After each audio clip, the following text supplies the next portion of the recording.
Vậy tới đôi việc mà clear nó không hưởng chân kênh vậy chân cái tháp pe để dương sôi phật thực để chẹt có xíu thôi mấy nhá đò pe để xây lang hưởng ban cả đá cả ai vô để chai ba châu thiên nó bọt nhung với ngày nay nhung cha ở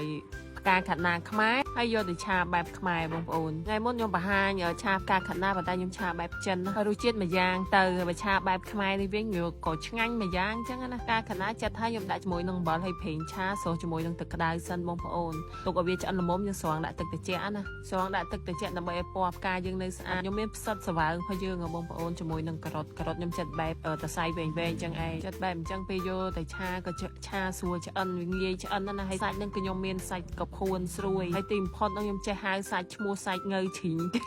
សាច់នឹងឯងបងប្អូននិយាយទៅខ្ញុំអត់ចេះហៅមែនទោះឥឡូវនឹងក៏នៅចេះហៅដែរនេះចឹងខ្ញុំដាក់ខ្ទះម្លឹងខ្ទឹមសឲ្យឈ្ងុយខ្ញុំចាក់ស្ករត្នោតកូរវាឲ្យឡើងក្រហមសិនមកចាំយើងដាក់ទឹកត្រីចូលចាក់សាច់ចូលម៉ែយើងគឺយើងឆាបែបហ្នឹងបន្ទាប់មកខ្ញុំដាក់ការ៉ុតជាមួយនឹងផ្សិតណាហាវាមើលមកទន់បន្លែខ្ញុំដាក់ប្រេងខ្យងប៊ីចេងជាមួយនឹងអំបិលបន្តិចបន្ទាប់មកខ្ញុំចាក់ជាមួយនឹងផ្កាខាត់ណាចូលឆាបែបងាយៗប៉ុន្តែរសជាតិឆ្ងាញ់បាញ់ជើយបងប្អូន